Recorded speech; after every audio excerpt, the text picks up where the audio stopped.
नमस्कार दोस्तों, आप लोग को याद होगा आज से कुछ समय पहले जब जापान में प्रधानमंत्री बदला था, जब शिंजो अबे इस्तीफा दे रहा था, उस समय भारत में हलचल बढ़ गया था। भारत में कई सारे लोग जोर शोर से चिल्ला के बोला था कि भाई अब तो भारत जापान का रिश्ता खत्म हो जाए, क्योंकि शिंजो अबे महान नेता था, शिंजो अबे बहुत बढ़िया नेता था। उन्होंने क्वाड बनाया। अब आखिरकार सुगा आ रहा है, सुगा पीएम बनेगा तो भारत से रिश्ता खराब कर देगा। सुगा भारत का बहुत बड़ा हितैषी नहीं है, भारत के लिए नुकसानदायक होगा, चीन के साथ मिलकर चलना चाहता है। दोस्तों इस तरह की बातें सब बोल रहा था, लेकिन सुगा ने कई बार ये प्रूफ किया, सुगा ने कई बार दुनिया को बताया है कि भाई जितना अच्छा शिंजो अबे था भारत के लिए, उतना ही अच्छा हम भी है। चाइना न तुम्हारा कोई दोस्त है न कोई सगा है। दोस्तों शिंजो अबे भी कई बार बोल चुका है कि ये सुगा भारत के लिए क्या पूरे दुनिया के लिए अच्छा होगा, सुगा देश भक्त। दोस्तों शिंजो अबे कई बार सुगा का तारीफ भी किया था, लेकिन हमारे देश में सिंपल सी बात है, चिल्लम चिल्ला हो रहा था, बोला था शिंजो अबे जा रहा है तो अब क्या होगा। लेकिन बड़ी बात तो यह दोस्तों, वही सुगा ने वो फैसला लिया है, जापान के प्रधानमंत्री सुगा यानी कि वो फैसला लिया है ना, पूरे दुनिया को हिला दिया है। और जितना खतरनाक चीन के लिए शिंजो अबे यानी कि जापान के पूर्व प्रधानमंत्री था, उतना ही तत्काल यानी कि अभी का जो प्रधानमंत्री है वो है। दोस्तों चीन को चौंका दिया, चीन को बर्बादी के रास्ते पहुंचा दिया है, चीन के दोस्तों गाल में तमाचा मारा है, चीन का औकात दिखा दिया है। और सुगा ने बता दिया है जब भी मौका पड़ेगा हम चीन को छोड़ेंगे नहीं, चाहे चीन से आर या पार करना पड़े कोई दिक्कत नहीं, और मुसीबत पड़ने पे अपने भाई जैसा देश यानी कि भारत को कभी छोड़ेंगे नहीं, भारत मेरा बहुत बढ़िया मित्र है। दोस्तों अब जानते हैं क्वाड अभी सक्रिय हो चुका है जब से भारत में दोस्तों ये महामारी फैला है। और अब जानते हैं भारत में अब हर दिन कम से कम 4000 आदमी मारा जा रहा है। दोस्तों बड़ी बात यह है कि हर दिन कम से कम 4 लाख से अधिक आदमी को ये वायरस पकड़ रहा है। अब क्वाड सक्रिय हो चुका है।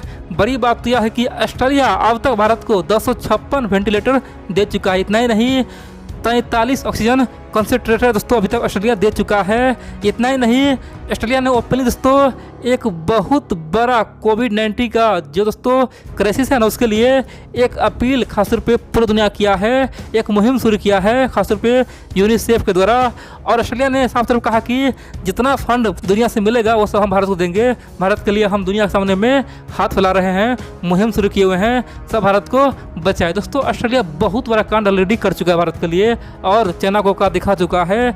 इसी कड़ी में जापान ने जो किया है ना, चीन चारों खाने चित हो जाएगा। अब बोलेंगे चलो ऑस्ट्रेलिया कर दिया, जापान कर रहा है, अमेरिका क्या किया। दोस्तों अब तक क्वाड में सबसे अधिक मदद अमेरिका ही किया है। बड़ी बात यह है कि हमारा मीडिया बोल नहीं रहा है, सब बोल रहा है कि अमेरिका धोखा दिया। दोस्तों धोखा दिया था, लेकिन जब अमेरिका मैदान में आया है ना, तो अब तक दोस्तों सबसे अधिक मदद कौन किया है, अमेरिका किया है। अमेरिका अब तक भारत को $500 मिलियन का दोस्तों सिंपल सी बात है, $500 मिलियन का अब तक सामान भेज चुका है, चाहे रॉ मटेरियल हो या फिर वेंटिलेटर हो, ऑक्सीजन हो। दोस्तों तमाम चीज़ का जो इक्विपमेंट का जो प्राइस होता है ना, वो $500 मिलियन यानी कि $500 बिलियन का सामान भारत को भेज चुका है। दोस्तों बड़ी बात यह है कि क्वाड का जो भी देश भारत को मदद कर रहा है अभी फिलहाल सब फ्री में कर रहा है, ठीक है। अभी दोस्तों पैसा के यहाँ कोई बात नहीं है, सब भारत को ओपनली फ्री में मदद कर रहा है। आप बोलेंगे आखिरकार जापान ने क्या किया है। देखिए आप जानते हैं चाइना हमेशा से जापान को धमकाते आया है कि कभी भी जापान नॉर्थ ईस्ट में कोई भी इन्वेस्ट ना करे,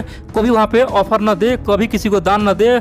नॉर्थ ईस्ट तो मेरा है, अरुणाचल तो मेरा है, यहाँ पे जापान कैसे आ सकता है। तो चाइना हमेशा दावा करते आया है। आप जानते हैं 2014 में जापान के जो विदेश मंत्री है वो भारत के दौरे पर आए थे, उन्होंने ओपनली बोल दिया था कि अरुणाचल प्रदेश भारत का अभिन्न अंग है, भारत का ही हिस्सा है। दोस्तों तभी से चाइना बौखलाया हुआ है और खासतौर पे जापान को धमकी देता रहता है, जापान का क्या होगा, जापान आखिरकार होता कौन है, अरुणाचल को भारत का बोलने वाला। दोस्तों चीन ने कई बार जापान को धमकी दिया है, लेकिन बड़ी बात तो यह है कि 2021 में एक बार फिर से जापान ने खासतौर पे नॉर्थ ईस्ट में बहुत बड़ा खासतौर पे प्लांट लगाने का ऑफर भारत को दिया है। आप जानते हैं भारत में आज ऑक्सीजन की कमी हो रहा है। दोस्तों आप जानते हैं जापान का साफ कहना है कि जिस प्रकार भारत में ऑक्सीजन की कमी हो रहा है, आने वाले समय में हो सकता है नॉर्थ ईस्ट में ये समस्या आ जाए। इसीलिए अभी हम बहुत बड़ा घोषणा कर रहे हैं, भारत में कम से कम 8 ऑक्सीजन जनरेटर जो प्लांट है ना इंस्टॉल करेंगे, वहाँ पे लगाएंगे, ताकि भारत के लोगों को दिक्कत ना हो, नॉर्थ ईस्ट में किसी को दिक्कत ना हो,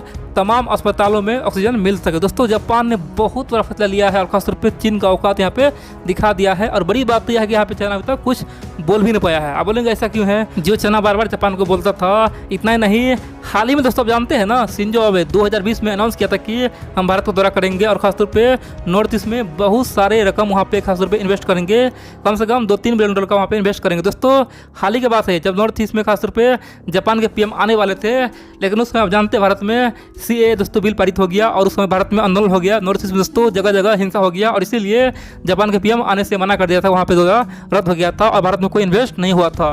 लेकिन बड़ी बात तो यह है कि उस समय भी चाइना ने ओपनली बोला था कि जापान के पीएम नॉर्थ ईस्ट ना जाएगा तो ये अपने आप में बेहद ही खतरनाक चाल होगा, हमसे रिश्ता खत्म हो जाएगा, हम ये करेंगे वो करेंगे। दोस्तों चीन का कोई नीति ही नहीं है, सिंपल सी बात कहे चाइना बोलता है कि अरुणाचल प्रदेश विवादित क्षेत्र है, ये हमारा भी है भारत का भी है, यानी कि उस पर किसी का क्लेम नहीं है, अभी विवादित क्षेत्र है। दोस्तों चीन इसीलिए सबको मना करता है। तो एक बात तो यहाँ पे साफ होना चाहिए ना, जब अरुणाचल विवादित क्षेत्र है उसी प्रकार POK विवादित क्षेत्र है, भारत का अभिन्न हिस्सा है, पाकिस्तान उससे अवैध कब्जा किया हुआ है, तो आखिरकार वही चाइना POK में इन्वेस्ट क्यों कर रहा है, वहीं पे सीपे क्यों गुजा रहा है, वहीं पे बड़े बड़े डैम क्यों बना रहा है, वहीं पे चाइना बड़े बड़े बिजली प्लांट क्यों बना रहा है। आखिरकार चाइना चाहता क्या है दोस्तों? चाइना के यहाँ पे नेचर साफ दिख रहा है, वह केवल अपना फ़ायदा पहुँचाओ, दूसरे को केवल नियम कानून में उलझाओ, अपना फ़ायदा जैसे पहुँचे वो पहुँचाओ। दोस्तों चाइना का असलियत सब देख चुका है और इसीलिए जापान भी यही बात बोलता है। जापान साहब बोलता है कि जब तुम खुद POK में इन्वेस्ट करते हो तो हमें तुम क्यों रोकते हो,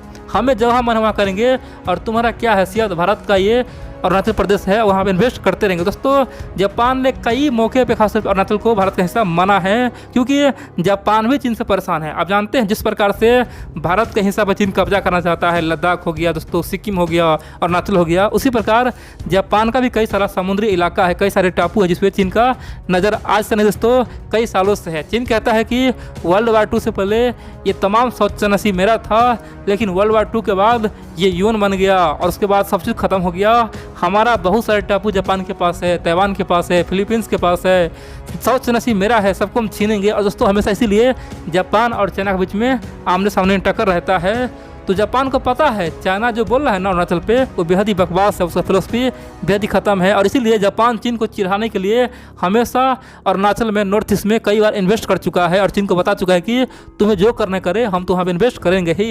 अब की बार दोस्तों जापान के नया प्रधानमंत्री सुगा ने वो काम किया है, वहाँ पे ऑक्सीजन प्लांट लगाया है। सुगा चाहता तो ये काम कहीं और करता, हो सकता है दिल्ली में करता, महाराष्ट्र में करता, बिहार में करता, लेकिन सबको छोड़ के केवल नॉर्थ ईस्ट से चूज किया। सिंपल सी बात है, यहाँ पे चीन का दोस्तों बहुत बड़ा मिर्च लगा दिया है और चीन को बता दिया है कि तुम्हें जो बोलना है बोले। अब चीन यहाँ पे शांत है, चीन को पता है कि अगर यहाँ पे हम कुछ बोलते हैं तो दुनिया हम पे थू करेगा, क्योंकि वैसे भी चीनी वायरस हमने फैलाया है और उसका सजा आज भारत के लोग भुगत रहे हैं। और इस समय जहाँ जापान भारत को साथ दे रहा है, मदद कर रहा है, अगर यहाँ पे हम कुछ बोलते हैं तो दुनिया हम पे एक्शन ले ले, हमारे लोगों को मरना शुरू कर दे।